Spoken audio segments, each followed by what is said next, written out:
আসসালামু আলাইকুম প্রিয় নবম ও দশম শ্রেণীর শিক্ষার্থীবৃন্দ, তোমাদের জন্য আজকে আরও একটি নতুন ভিডিও নিয়ে হাজির হলাম। তো তোমরা সেটি স্ক্রিনে দেখতে পাচ্ছ যে উমর ফারুক কবিতা লিখেছেন হচ্ছে কাজী নজরুল ইসলাম। তো আজকে আমরা এই ভিডিওতে উমর ফারুক কবিতাটি সম্পূর্ণ প্রতি লাইনের ব্যাখ্যা সহ করার চেষ্টা করব, সাথে এমসিকিউ।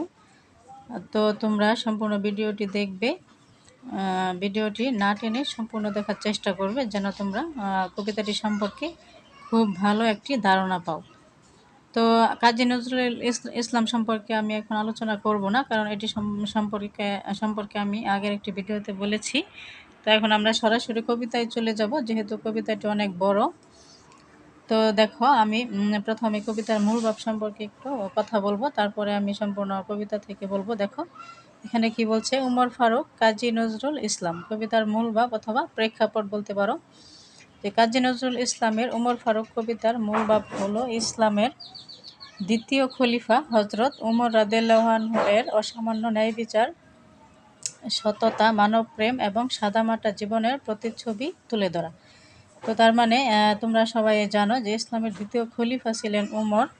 তিনি এই তখনকার সময়ে পুরো বিশ্বজাহানের খলিফা ছিলেন তিনি। তো এই পুরো বিশ্বজাহান তার দখলে ছিল।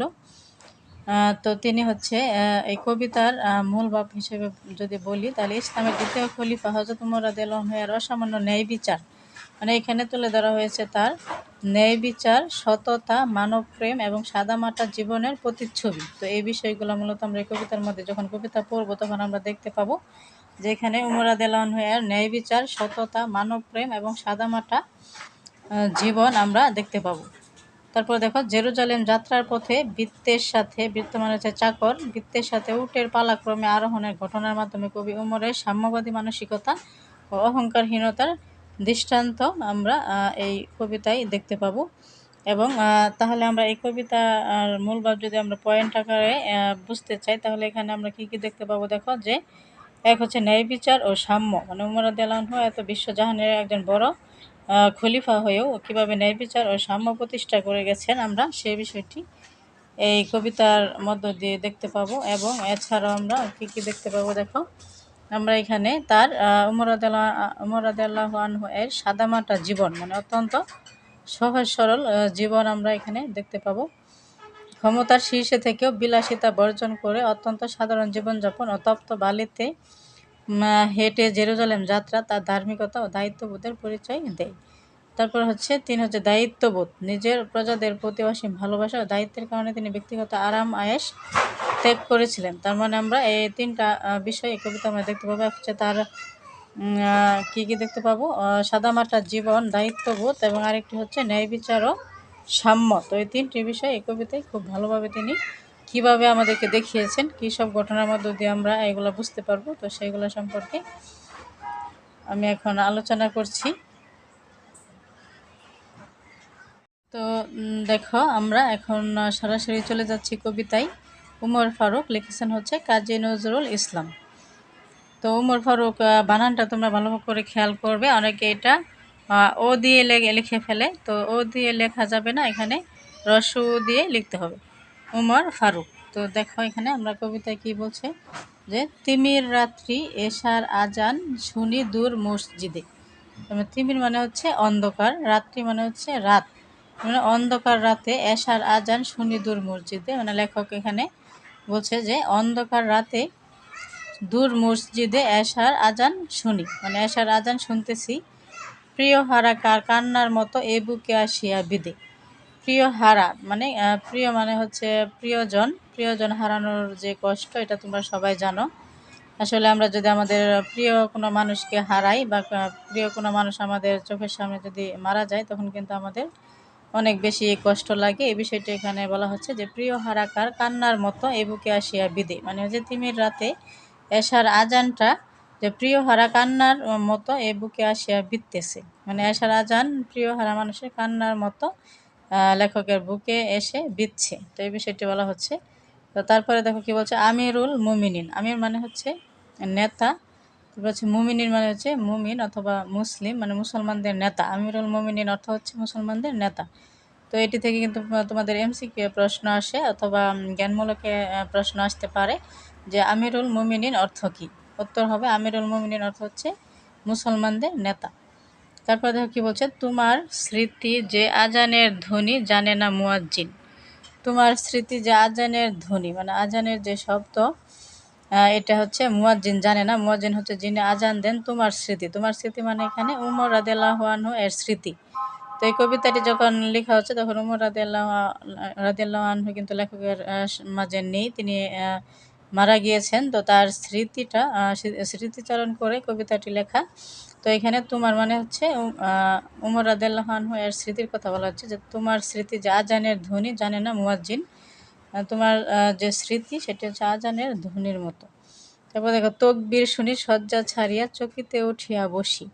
তকবীর মানে হচ্ছে নামাজের আগে আল্লাহু আকবার বলে একটি তকবীর দেওয়া হয়। তো সেটিকে বলা হচ্ছে যে এই তকবীরটি শুনি শয্যা ছাড়িয়া, শয্যা মানে হচ্ছে বিছানা ছাড়িয়া, চকিতে, চকিতে মানে হচ্ছে খাট, খাটে উঠিয়া বসি।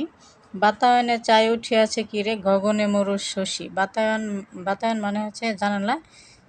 জানালা খুলিয়া চেয়ে কবি দেখতেছে যে মরুভূমিতে চাঁদ, রাতে মরুভূমির আকাশে, মরুর আকাশে চাঁদ দেখা যাচ্ছে। মানে এখানে গগন মানে হচ্ছে আকাশ। তো হঠাৎ আজানের ধ্বনি শুনে, তকবীর শুনে কবি উঠে জানালা খুলে দেখে যে আকাশে চাঁদ উঠেছে। ও আজান, ও কি পাপিয়ার ডাক, ও কি চকরির গান। বলতেছে ও আজান মানে ওই যে আজান দিচ্ছে, ওই আজান কি পাপিয়ার ডাক। পাপিয়া মানে হচ্ছে এক ধরনের পাখি, যে ওই আজানটাকে কবি পাখির ডাকের সাথে তুলনা করতেছে। ও কি চকরির গান, মুয়াজ্জিনের কণ্ঠে, ও কি তোমার সে আহ্বান। মানে মুয়াজ্জিন যে আজান দিচ্ছে, এই আজানে মনে হচ্ছে যে কবি বলতেছে যে আজানের মাধ্যমে মনে হয় উমর রাদিয়াল্লাহু আনহু কবিকে নামাজের দিকে আহ্বান জানাচ্ছে। যে আজানের মাধ্যমে উমর রাদিয়াল্লাহু আনহু কবিকে ডাকছে। তো এই জন্য বলছে যে মুয়াজ্জিনের কণ্ঠে ও কি ও তোমারই সে আহ্বান, মানে হচ্ছে উমর রাদিয়াল্লাহু আনহু কবিকে আহ্বান করছে, মানে ডাকছে নামাজের জন্য। তারপর দেখো কি বলছে, আবার লুটায়ে পড়ি। লুটায়ে মানে হচ্ছে শুয়ে পড়া, আবার শুয়ে পড়তেছে। তারপরে সেদিন গিয়াছে শিয়রের কাছে কহিছে কালের ঘড়ি, মানে হচ্ছে সেদিন গিয়াছে মানে হচ্ছে সেদিন চলে গিয়েছে মাথার কাছে, কালের ঘড়ি মানে হচ্ছে সময়ের ঘড়ি। তো সেই দিন গত হয়েছে, এখন সময়ের ঘড়ি কবিকে আবার নতুন কিছু বলছে। তো সেটি কি বলছে দেখো, বলছে হচ্ছে উমর ফারুক আখেরি নবীর ওগো দক্ষিণ বাহু। মানে হচ্ছে উমর ফারুক ছিলেন আখেরি নবী মানে হচ্ছে শেষ নবী হজরত মোহাম্মদ সাল্লাল্লাহু আলাইহি ওয়াসাল্লাম। তো হজরত মোহাম্মদ সাল্লাল্লাহু আলাইহি ওয়াসাল্লামের দক্ষিণ বাহু ছিলেন উমর। দক্ষিণ বাহু মানে হচ্ছে ডান হাত, সবচেয়ে কাছের মানুষ ছিলেন উমর রাদিয়াল্লাহু আনহু। আহ্বান নয় রূপ ধরে এসো গ্রাসে অন্ধতা রাহু, মানে হচ্ছে যে তুমি আমাদেরকে আহ্বান করো না, তুমি রূপ ধরে এসো গ্রাসে অন্ধতা। গ্রাস মানে হচ্ছে গ্রাস করা বা ধ্বংস করা, অন্ধতা মানে হচ্ছে অন্ধকার, রাহু হচ্ছে অশুভ শক্তির প্রতীক, মানে যে শক্তিটা অনেক বেশি অশুভ, যেটির মাধ্যমে মানুষ ভালো কাজ করতে পারে না, সেই শক্তিটাকে তুমি একেবারে ধ্বংস করে মানুষের রূপ ধরে আমাদের সামনে আসো। তো কবি সেই কথাটি বলেছেন। তারপর কি বলছে দেখো, ইসলাম রবি জ্যোতি আজ তার দিনে দিনে বিমলিন। ইসলাম রবি মানে হচ্ছে ইসলামের সূর্য, জ্যোতি মানে হচ্ছে আলো, ইসলামের সূর্যের আলো দিনে দিনে বিমলিন হয়ে যাচ্ছে, মানে হচ্ছে দিনে দিনে মলিন হয়ে যাচ্ছে। মলিন মানে হচ্ছে পুরনো। ইসলামের আলো মনে হচ্ছে হজরত উমর রাদিয়াল্লাহু আনহু মারা যাওয়ার পর থেকে ইসলামের আলোটা একেবারে মলিন হয়ে যাচ্ছে, আগের মতো সেটি আর এখন মানে পরিষ্কার আলো দিচ্ছে না। তো তারপরে দেখো, সত্যের আলো নিবিয়া জ্বলিছে জোনাকির আলো ক্ষীণ। সত্যের আলো নিভে যাচ্ছে মনে হচ্ছে, জোনাকির আলোটাও ক্ষীণ হয়ে যাচ্ছে। ক্ষীণ মানে হচ্ছে অল্প আলো, অল্প অল্প আলো দিচ্ছে জোনাকিও এখন। শুধু শুধু আঙ্গুলি হেলনে শাসন করিতে এ জগতের দিয়া ছেলে ফেলি মুহাম্মদের চরণের যে শমশের। মানে বলতেছে তোমার একটি আঙুলের মাধ্যমে তুমি এই জগৎটা শাসন করতে। উমর রাদিয়াল্লাহু আনহুর কথা বলা হচ্ছে যে উমর রাদিয়াল্লাহু আনহু কিন্তু একজন বিচক্ষণ এবং অনেক বেশি শক্তিশালী একজন শাসক ছিলেন, যে তার একটি আঙুলের মাধ্যমে তিনি মনে হচ্ছে এই জগৎ শাসন করতেন। দিয়াছিলে ফেলি মুহাম্মদের চরণে সে শমশের। শমশের মানে হচ্ছে তরবারি। তো এক সময় এটা আসলে বলতে শোনা যায় যে এক সময় উমর রাদিয়াল্লাহু আনহু হযরত মুহাম্মদ সাল্লাল্লাহু আলাইহি সাল্লাম এর বাড়িতে তরবারি হাতে নিয়ে যায় তাকে মারার জন্য।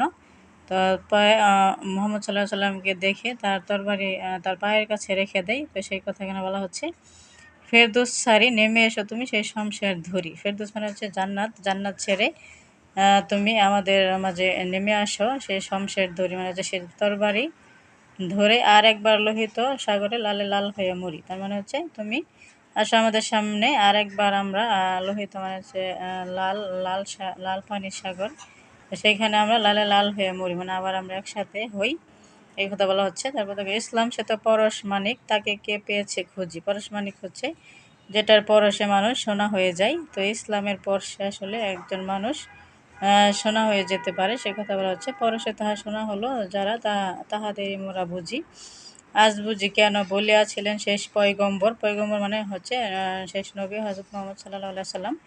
মোর পরে যদি নবী হতো কেউ, হতো সে এক ওমর, মানে নবীজি বলছিলেন যে আমার পরে যদি কেউ নবী হতো তো সে হচ্ছে ওমর রাদিয়াল্লাহু আনহু হতো। তারপর দেখো অর্ধ পৃথিবী করেছ শাসন ধুলার তক্তে বসি। অর্ধ মানে হচ্ছে অর্ধেক, অর্ধেক পৃথিবী তুমি শাসন করেছ ধুলার তক্তে বসে। তক্তে মানে হচ্ছে সিংহাসন, ধুলার সিংহাসনে বসে তুমি অর্ধেক পৃথিবী শাসন করেছো। ধুলা মানে হচ্ছে মরুভূমির ধুলার উপর বসে। খেজুর পাতার প্রাসাদ তোমার বারে বারে গেছে খসি। তার প্রাসাদ একেবারে তার তোমরা আমি পাঠ পরিচিতিতে বলেছি যে তিনি একেবারে সাদামাটা জীবনযাপন করতেন।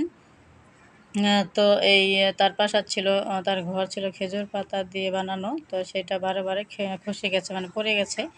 সাইমুম ঝড়ে, সাইমুম মানে হচ্ছে মরুভূমিতে যে ঝড় হয়, এই ঝড়ে তার বারবার তার প্রাসাদ নষ্ট হয়ে গেছে। পড়েছে কুটির তুমি পরনি নুয়ে। প্রাসাদ পড়ে গেলেও উমর রাদিয়াল্লাহু আনহু কখনো নুয়ে পড়েনি। ঊর্ধ্বে যারা পড়েছে তাহারা তুমি ছিলে খারাপ হইয়ে, মানে যারা উপরে ছিল তারাই পড়ে গেছে, কিন্তু উমর রাদিয়াল্লাহু আনহু সবসময় ভূমিতে খাড়া অবস্থায় মানে সোজা হয়ে ছিলেন। তারপর দেখো কি বলছে, শত প্রলোভন বিলাস বাসনা ঐশ্বর্যের মত করেছে সালাম দূর হতে সব ছুঁইতে পারেনি পথ। মানে হচ্ছে শত প্রলোভন, প্রলোভন মানে হচ্ছে লোভ, তোমাকে অনেক বেশি লোভ দেখানো হয়েছে। বিলাস বাসনা ঐশ্বর্য মানে আভিজাত্য ধন সম্পদ, এগুলার লোভ দেখানো হয়েছে। এগুলা দূর থেকে তোমাকে সালাম করেছে, কিন্তু তোমার পা পর্যন্ত এরা কখনো ঘেঁষতেও পারেনি, মানে মানে তুমি কখনো লোভ করনি, তোমার পা কখনো লোভ কখনো তোমার পা ছুঁতে পারেনি। এই কথাটি বলা হচ্ছে যে উমর রাদিয়াল্লাহু আনহু একেবারে সৎ একজন মানুষ ছিলেন। সবার ঊর্ধ্বে তুলিয়া ধরিয়া তুমি ছিলে সব নিচে, বুকে করে সবে বেড়া করি পার আপনি রহিলে পিছে। যে তুমি সবার ঊর্ধ্বে থেকেও তুমি রাজ্যের এত বড় একটা রাজ্যের বাদশাহ হয়েও তুমি ছিলে সবার নিচে, মানে তুমি সবচেয়ে সাদামাটা জীবনযাপন করেছো, এবং বুকে করে সব বেড়া করি পার আপনি রহিলে পিছে, মানে সবাইকে তুমি বুকে করে পার করে দিছো, কিন্তু তুমি নিচে নিচে পড়ে রয়েছে, এই কথাটি বলা হচ্ছে। তারপর দেখো হেরি পশ্চাতে চাহি, হেরি মানে হচ্ছে হঠাৎ, পশ্চাৎ মানে হচ্ছে পিছনে চাহি, তুমি চলে আসো রুদ্রদগ্ধ দুর্মুর পথবাহী, মানে তুমি রুদ্র দগ্ধ পথে মরুপথ বাহিয়া চলছ। জেরুজালেমে কিল্লা যথায় আছে অবরোধ করি।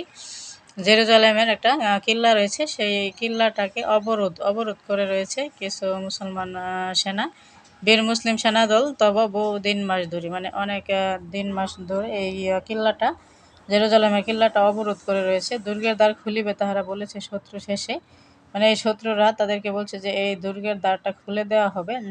দুর্গ মানে হচ্ছে যেখানে চারদিকে দেওয়াল দেওয়া থাকে এবং উপরে সৈন্যরা দাঁড়ায় তীর ছুটে, তো সেখান থেকে সৈন্যদেরকে ঘায়েল করা যায় না, এটা হচ্ছে দুর্গ।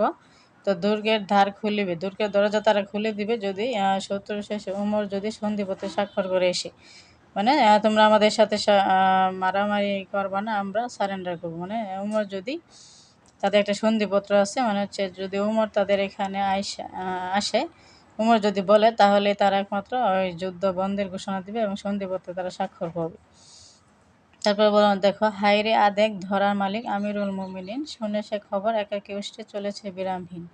এই খবর শুনে উমর রাদিয়াল্লাহু আনহু বিরতিহীনভাবে উঠে পিঠে বসে চলছে দুর্গের এখানে। সাহারা পাড়ায়, সাহারা মানে হচ্ছে মরুভূমি, সাহারা পাড়ায় ঝুলিতে দুখানা শুকনো খবুস রুটি, খবুস মানে হচ্ছে নান রুটির মতো এক ধরনের শুকনো রুটি যেটা ওইখানে পাওয়া যায়। তো এই শুকনো দুটি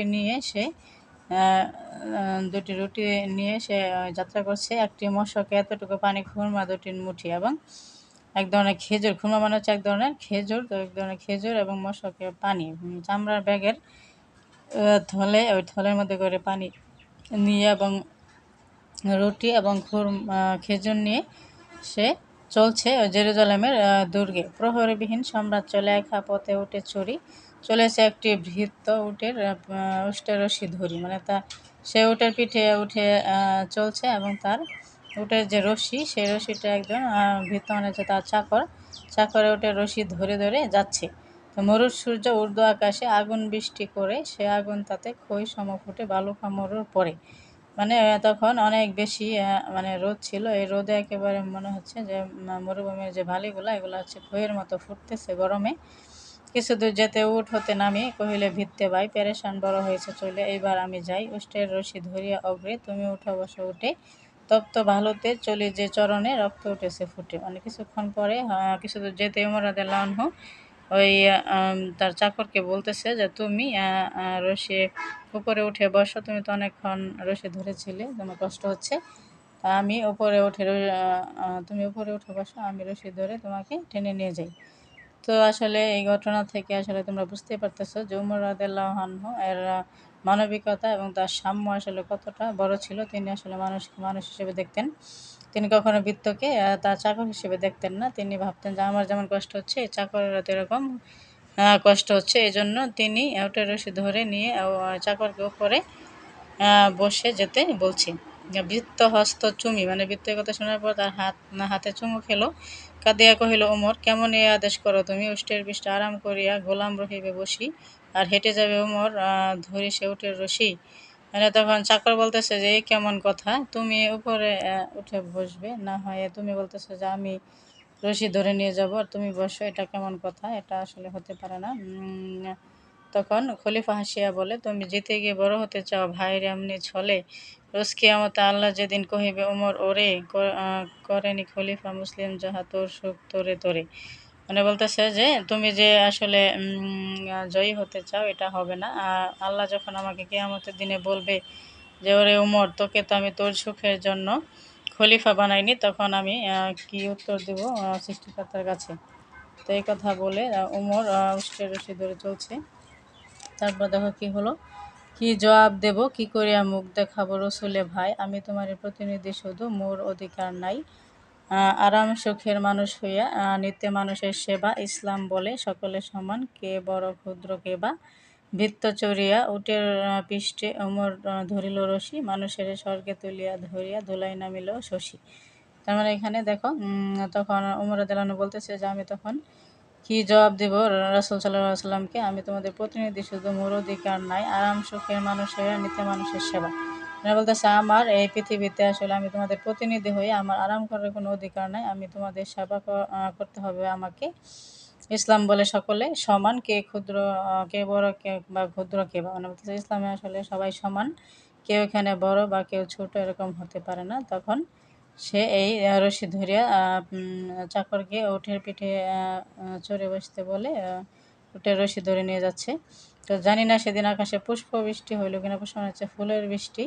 কি গান গাহিল মানুষে সেদিন বন্দি বিশ্ব বিনা, মানে হচ্ছে সেদিন বিশ্বের মানুষ আসলে দৃশ্য দেখে কি গান গেল আমি সেটা জানি না। জানি না সেদিন ফেরেশতা তব করেছে কিনা স্তব। স্তব মানে হচ্ছে সুনাম। অনাগত কাল গেয়েছিল শুধু জয় জয় হে মানব, মানে ভবিষ্যৎ কাল পর্যন্ত ফেরেশতারা ওমর এই দৃশ্য দেখে আসলে সুনাম করবে। তুমি নির্ভীক এক ক্ষুধা ছাড়া করনি কারো ভয়, সত্যব্রত তোমার তাইতে সবে উদ্যত কয়। উদ্যত মানে হচ্ছে দুর্বিনীত, বলতেছে তুমি নির্ভীক, তুমি ভয়হীন, তোমার কখনো কাউকে দেখে তুমি ভয় করনি, তুমি আসলে ক্ষুধা ছাড়া আর কাউকে ভয় করনি, তুমি সত্যের পথে সবসময় চলো এবং তুমি সবসময় দুর্বিনীত দুর্বিনীত এবং মানুষ হইয়া মানুষের পূজা মানুষেরই অপমান, তাই মহাবীর খালেদের তুমি পাঠাইলে ফরমান। মানে বলতেছে যে তুমি মানুষকে অনেক বেশি সম্মান করো এবং মহাবীর খালেদকে তুমি সংবাদ পাঠাইছিলে সিপাহ সালার ইঙ্গিতে, তবে করিলে মামুলি সেনা, বিশ্ববিজয়ী বীরের শাসিতে এতটুকু টলিলে না। মানে বলতেছে বিশ্ববিজয়ী বীর যে, তাকে শাসন করতেও তুমি এতটুকু পিছপা হলে না, তোমার অসীম সাহস। মানব প্রেমিক আজিকে তোমার সরি, মানে মানুষ তোমাকে আসলে স্মরণ করতেছে, মনে পড়ে তবে মহত্ব কথা সেদিন সে বিবাবরী, মানে সেদিন এক রাতের কথা মনে পড়ছে। নগর ভ্রমণে বাহিরিয়া তুমি দেখিতে পাইল দূরে, মানে তুমি হঠাৎ করে নগরে বাহির হয়েছো, তুমি দেখিতে পাইলে দূরে মায়ের গিরে ক্ষুধার্ত শিশু দুটি সকরুণ সুরে। মানে মাকে ঘিরে দুটি শিশু কান্না করছে। কাঁদিতে তুমি দুঃখিনী মাতা, ছেলেরা ভোলাতে হাই, উনানে শূন্য হাড়ি ছাড়া কাঁদিতেও কুলে চাই। মানে একজন দুঃখিনী মা তার চুলার মধ্যে একটি পাতিল বসিয়া পানি রাখিয়া রান্না করে ছেলেদেরকে বোঝাচ্ছে যে আমি রান্না করতেছি। তো তার আসলে তার চুলার যে হাঁড়ি সেটি ছিল ফাঁকা, শূন্য হাঁড়ি, সেটাতে কিছু ছিল না। শুনিয়া সকল কাঁদিতে কাঁদিতে ছুটে গেলে মদিনাতে, বাইতুল মাল হইতে লইয়া ঘৃত আটা নিজ হাতে, বলিল এসব চাপাইয়া দাও আমার পিঠের পরে, আমি লয়ে যাব বহিয়া এসব দক্ষিণী মায়ের ঘরে। মানে বলতেছে যে এই দৃশ্য দেখে উমর রাদিয়াল্লাহু আনহু কেঁদে ছুটে গেল মদিনায়, বাইতুল মাল মানে হচ্ছে রাষ্ট্রীয় কোষাগার, সেখান থেকে ঘি এবং আটা নিয়ে চলিল তার নিজের পিঠের পরে দক্ষিণী মায়াকে দেওয়ার জন্য। তারপর দেখো যে কত লোক আসি আপনি চাহিল বাহিতে তোমার বোঝা, বলিলে বন্ধু আমার এ ভার আমি বহিব সোজা, রোজ কিয়ামতে কে বলিবে বলো আমার পাপের ভার, মম অপরাধে ক্ষুধাই শিশুরা কাঁদিয়াছে আজি তার, প্রাশ্চিত্য করিবা আপনি চৈর নিশীত রাতে, পৃষ্ঠে বহিয়া খাদ্যের বোঝা দক্ষিণের আঙিনাতে। তখন তার এই বোঝা দেখে অনেকে সে বোঝাটা নিতে চাইল। তখন উমর রাদিয়াল্লাহু আনহু বলল, না, এটি আমার দায়িত্ব, আমি সেই পাপের বোঝা বহন করব, নয়তো কিয়ামতে আমি আল্লাহর কাছে কি জবাব দিব। তো এই জন্য সে এই বোঝা সেই ভয়ে দক্ষিণী মায়ের ঘরে নিয়ে গেল। এত যে কোমল প্রাণ করুণার বশে তুমি গো, ন্যায়ের করণিক অপমান, মদ্য পানের অপরাধে প্রিয় পুত্রে নিজ করে, মেরেছ দৌড়া মরেছে পুত্র তোমার চোখের পরে, ক্ষমা চাহিয়াছে পুত্র বলেছে পাষাণে বক্ষবাদী, অপরাধ করে তোমার মতো স্বরে কাঁদিয়াছে অপরাধী। মানে হচ্ছে যে উমর রাদিয়াল্লাহু আনহুর এক ছেলে আসলে মদ্যপান করতো। এই মদ্যপানের জন্য সে তার পুত্রকে পর্যন্ত ক্ষমা করেনি। তার পুত্রকে দৌড়া মানে হচ্ছে চাবুক মেরে তার পুত্র তার চোখের সামনে মারা গিয়েছে চাবুক মারতে মারতে। তো এই কথা এখানে বলা হচ্ছে। তারপর দেখো, তবু শাহ আমার ঘোরে কাঁদিতে যাইয়া ফিরিয়া আসি গো তোমায় সালাম করে, খাস দরবার ভরিয়া গিয়াছে হাজার দেশের লোকে, কোথায় খলিফা কেবলি প্রশ্ন ভাসে উৎসুক চোখে, একটি মাত্র পিরান কাচিয়া শুকায়নি তাহা বলে, রুদ্রে ধরিয়া বসিয়া আছে গো খলিফা আঙিনা তলে। যে খাস দরবার ভরিয়া গেছে হাজার দেশের লোকে, মানে হচ্ছে তার খলিফার যে দরবার, খলিফা যেখানে বসে আসলে সভা সমাবেশ করে, সেখানে অনেক লোক এসে ভরে গেছে। কোথায় খলিফা কেবলই প্রশ্ন ভাসে উৎসুক, সবাই বলতেছে খলিফা কোথায়, খলিফা কখন আসবে। একটি মাত্র পিরান কাচিয়া শুকায়নি তাহা বলে, তার মাত্র একটি পোশাক ছিল, তার মানে তার সাদামাটা জীবনের কথা এখানে বলা হচ্ছে। তার এই পোশাকটি রোদে দিয়েছে, এই পোশাকটি শুকায়নি, এর জন্য সে বের হতে পারছে না। পোশাকটি শুকালে তারপর সে বের হয়েছে। রৌদ্রে ধরিয়া বসিয়া আছে খলিফা আঙিনা তলে, এই পোশাকটি সে রোদে ধরে বসে আছে। হে খলিফাতুল মুমিনিন, হে চিরধারী সম্রাট, সম্রাট মানে হচ্ছে রাজা, অপমান তব করিব না আজ করিয়া নান্দি পাঠ, মানে তোমাকে আজ অপমান করবো না, আজকে তোমার সুনাম পাঠ করব। মানুষেরা তুমি বলেছ বন্ধু, বলিয়াছ ভাই ভাই, তোমার এমন চোখের পানিতে সরিগ সর্বদাই। বলতেছে মানুষকে তুমি আসলে বন্ধু বলিয়াছ তোমার ভাই, তুমি কখনো মানুষকে অপমান করোনি, এজন্য তোমার এমন চোখের পানিতে সরিগ, মানে তোমাকে এভাবে আমরা সারা জীবন স্মরণ করব। সর্বদা মানে হচ্ছে সবসময়, মানে হচ্ছে স্মরণ করা। তোমাকে আমরা এভাবেই সবসময় স্মরণ করব। তো এই ছিল আমাদের উমর ফারুক কবিতাটি আসলে অনেক বড়।